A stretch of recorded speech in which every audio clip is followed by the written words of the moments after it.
Nos croyances ont un impact majeur sur nos choix de vie, la façon qu'on va traverser les épreuves de la vie, la façon qu'on se traite soi-même. Mais toi, en quoi est-ce que tu crois? À quoi tu t'accroches quand tout bascule dans ta vie? Qu'est-ce qui t'aide à continuer d'avancer quand l'adversité frappe? Qu'est-ce qui t'aide à rebondir, à t'en sortir?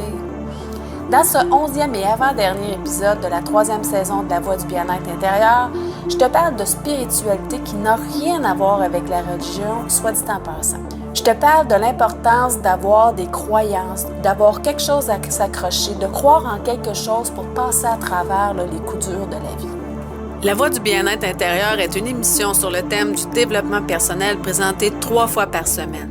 Il sera question de bien-être intérieur qui passe par la gestion des émotions, l'estime de soi, la confiance en soi, les relations interpersonnelles, la communication, le lâcher-prise, les croyances qu'on entretient, la spiritualité, les blessures émotionnelles et plus encore. Je me présente, Marie-Christine Savard, coach de vie, éducatrice spécialisée et auteure. Je suis heureuse de t'accueillir dans ce monde fascinant du développement personnel. Je te remercie de passer ces quelques minutes avec moi. Et c'est parti!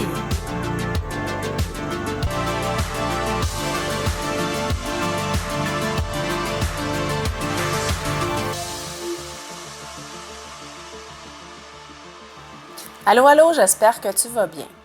S'il y a quelque chose que tout le monde a, que tous les êtres humains ont en commun, c'est bien d'être frappé par des coups durs à un moment ou l'autre de notre vie. Et quand la vie frappe, quand la vie nous frappe de ces coups durs, il est essentiel, à mon avis, de croire en quelque chose de plus fort, de plus grand que nous, si on veut avoir la force de passer à travers ces épreuves-là. Avoir quelque chose à quoi s'accrocher pour continuer d'avancer, pour s'en sortir. Et là, je ne parle pas de religion, même si je pense qu'elle a quand même ses avantages, qu'elle a son utilité, si elle est bien utilisée, évidemment, c'est-à-dire que si elle est utilisée avec un certain jugement, avec discernement et avec modération. Avant, les gens croyaient en Dieu. Ils allaient à l'église tous les dimanches. Il y avait des rituels comme faire des prières avant les repas pour remercier Dieu pour la nourriture, etc. Et dans les moments difficiles, ils priaient Dieu de leur venir en aide. Bref, il y avait quelque chose à laquelle s'accrocher. Certains le font encore et dans une certaine mesure, c'est une bonne chose. Le problème, justement, aujourd'hui, c'est que les gens ne croient plus en rien, ou presque. Ce qui fait qu'il devient difficile de s'accrocher quand l'adversité frappe, quand il arrive des épreuves. Et c'est ce qui explique, en partie, selon moi, le taux de suicide de plus en plus grandissant dans notre société.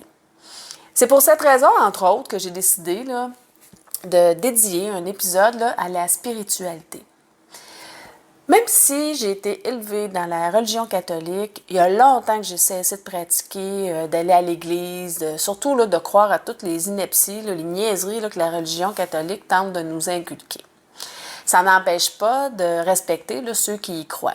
En fait, c'est parce que je trouve que la religion est beaucoup trop contraignante, culpabilisante, comme avec des notions d'aller en enfer, par exemple, si on commet un péché. Si c'est comme ça, on va tous aller en enfer parce que tous les êtres humains commettent des péchés. Il n'y a personne de parfait sur la terre. Et ça, c'est sans compter justement toutes les contradictions.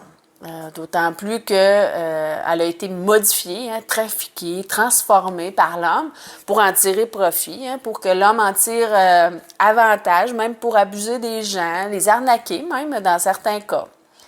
Pourtant, ça ne m'empêche pas d'avoir des croyances, de croire en quelque chose de plus grand que moi, parce que pour moi, la spiritualité n'a rien à voir avec la religion.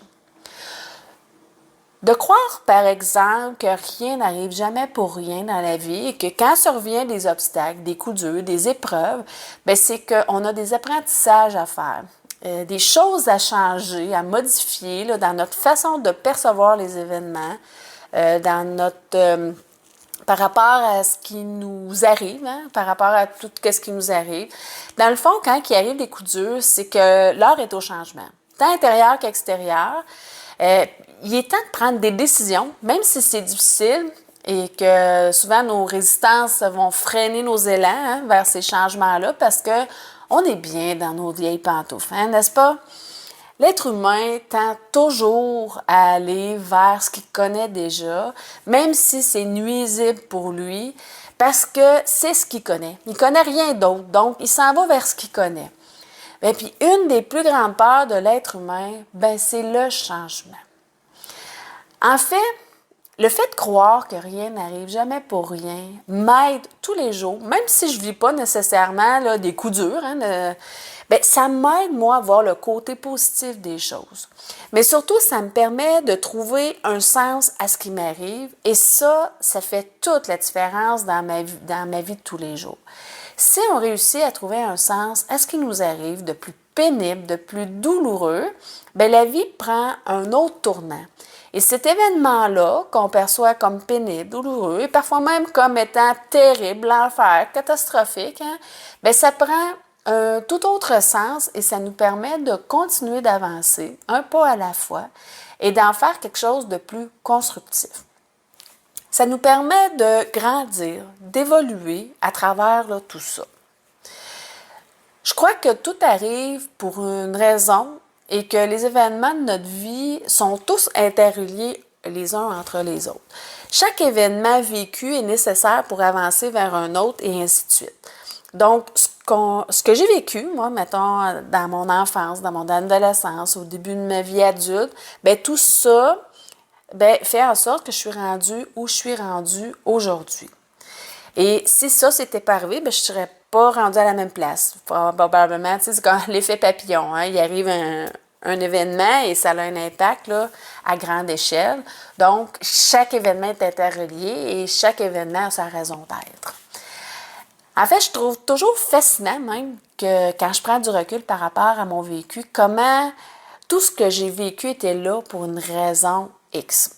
J'ai fait beaucoup d'apprentissage à travers tout ça et c'est fascinant là, quand on est capable de prendre un pas de recul, de le constater, là, d'en prendre conscience. Quand j'ai vécu des gros conflits avec mes parents lorsque j'étais adolescente, c'était tout simplement pour développer mon indépendance, mon autonomie, ma capacité à m'affirmer, puis surtout apprendre à me faire confiance.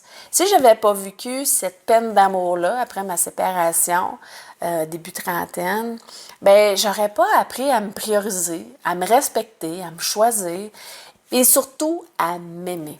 Parce que dans une relation, moi, j'ai tendance à avoir une dynamique là, plutôt là, de codépendante, ce qui fait que j'ai tendance à m'oublier, à me perdre là, dans une relation amoureuse. Et le plus gros apprentissage que j'ai fait à travers cette peine d'amour-là, c'est d'apprendre à m'aimer.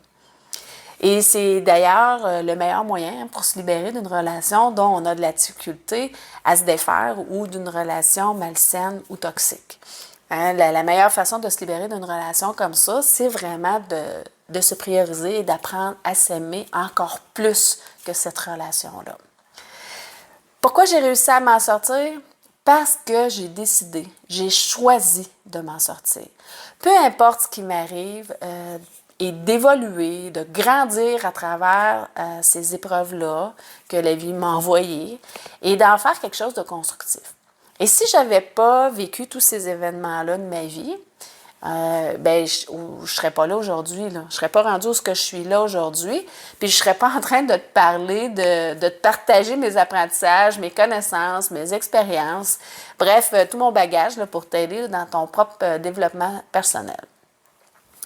On a toujours le choix dans la vie de se laisser détruire par ce qui nous arrive ou d'évoluer là, à travers eux. C'est toujours une question de choix. Le bonheur, c'est la même chose. On décide d'être heureux et on construit ce bonheur-là à travers nos choix, hein, à partir de nos choix plutôt. Donc, tout est une question de choix. Et certaines croyances peuvent nous aider grandement à avancer, à construire notre propre bonheur et à avancer là, sur le chemin là, de la vie. Donc, la spiritualité n'a rien à voir avec la religion. Surtout que la religion a souvent été transformée et utilisée par l'homme à son avantage pour manipuler les gens. On a juste à penser au curé hein, dans le temps qui obligeait les femmes à avoir des enfants là, parce que c'est ce que apparemment Dieu voulait. Hein? La spiritualité là, concerne seulement là, des croyances qui nous permettent là, d'avoir des règles de vie, d'avancer, de s'améliorer en tant qu'être humain, de s'en sortir quand tout bascule, là, quand la vie nous frappe là, de ses coups durs, là, quand il nous arrive là, des épreuves. Et ces croyances-là là, ben, sont constructives, positives, contrairement à d'autres croyances qui, elles, nous empêchent d'avancer. Et c'est ce qu'on appelle là, des fausses croyances ou des croyances là, limitantes. Quand je travaillais comme éducatrice spécialisée là, en centre de réadaptation auprès des jeunes en difficulté, j'ai tellement entendu souvent là, des jeunes dire qu'ils ne méritaient pas d'être heureux, qu'ils ne méritaient pas qu'on s'occupe d'eux, qu'on soit gentil avec eux. Ben, ils ne croyaient même pas en eux, encore moins en leur avenir. Certains allaient même jusqu'à se faire beaucoup de mal là, physiquement, tellement ils se détestaient, tellement ils culpabilisaient à l'intérieur d'eux. Moi, j'étais consternée là, d'entendre de tels discours et de voir ces jeunes-là se faire autant de mal et se maltraiter comme ils le faisaient. Comment veux-tu t'en sortir si tu crois fermement que tu n'en vaux pas la peine, que tu es né pour un petit pain, que tu vaux rien, que tu es méchant, que tu ne mérites pas d'être heureux, que tu ne mérites pas d'être aimé? Comment tu veux t'en sortir? C'est impossible. À partir d'aujourd'hui, là, il est capital là, que tu prennes conscience de tes croyances et de faire le tri de tout ça là, en te demandant si cette croyance-là là, t'aide à avancer ou pas. Si elle t'aide à avancer, là, conserve-la et entretiens-la là, précieusement en l'alimentant positivement là, chaque jour. Par contre, si elle freine tes élans, ça t'empêche d'avancer, de réaliser tes projets, tes rêves, qu'elle brime que cette croyance-là brime ton bien-être intérieur, ton bonheur, bien, débarrasse-toi-en au plus vite et ça presse, hein? Et dans mon programme, là, S'aimer, là, ben, tu as tous les outils et l'accompagnement nécessaires là, pour y arriver, là, pour te défaire, là, apprendre à te défaire de toutes ces croyances limitantes-là, là, apprendre à construire ton propre bonheur en apprenant à faire, par exemple, des meilleurs choix, mais surtout à t'aimer, à changer la perception que tu as de toi pour la rendre plus réaliste, là, plus positive, plus constructive. Malgré toutes les croyances qu'on peut entretenir, je considère que la croyance la plus importante, la plus essentielle à adopter, c'est de croire en soi. De croire en ses capacités, en ses ressources intérieures, là, ses ressources internes, ses forces intérieures, parce que tout le monde, sans exception, possède à l'intérieur de lui de belles forces, de belles ressources pour affronter là, les adversités de la vie, mais aussi pour être le créateur de sa vie, pour faire croître son bien-être intérieur, faire de meilleurs choix pour soi, pour réaliser ses projets, ses rêves, etc. Tant qu'on croit en ses capacités, peu importe ce qui va nous arriver, bien, ça va demeurer surmontable. On va toujours trouver la force, les moyens pour s'en sortir, trouver des solutions à ses problèmes et pour surmonter là, les difficultés, là, même si c'est extrêmement difficile par bout. Enfin, peu importe tes croyances, là, assure-toi là, qu'elles soient bénéfiques pour toi. Hein, qu'elle soit positive pour toi, qu'elle te propulse vers l'avant, qu'elle t'aide à t'en sortir, qu'elle t'aide à grandir, évoluer et à te reconstruire. Voilà, c'est déjà tout. Dans le 12e et dernier épisode de la 3e saison de La Voix du bien-être intérieur, je te fais découvrir, si ce n'est pas déjà fait, Ho'oponopono, qui est, à mon avis, un outil magique en développement personnel. C'est un rendez-vous. Maintenant, je t'invite à une conférence gratuite, 3 prisons émotionnelles chez l'être humain. Et oui, une conférence de 1h15 environ, complètement gratuite, dans laquelle tu vas découvrir 3 prisons émotionnelles chez l'être humain. Aussi, tu vas sûrement enfin comprendre ce qui te bloque pour aller vers ce que tu veux vraiment, ce qui t'empêche de te sentir bien à l'intérieur de toi, d'être en paix avec toi-même et les marches vers la libération de ces prisons intérieures. C'est un rendez-vous. Pour t'inscrire et avoir un accès direct à la conférence gratuite, il te suffit de cliquer sur le lien que j'ai mis là juste en dessous et de confirmer ton inscription à partir du courriel que tu vas recevoir. C'est important, sinon tu ne pourras pas avoir accès à la conférence. Vérifie aussi là, tes courriels indésirables au cas où le courriel aurait atterri. Sur ce, je te souhaite une excellente journée. Prends soin de toi et je te dis aime-toi. Bye bye.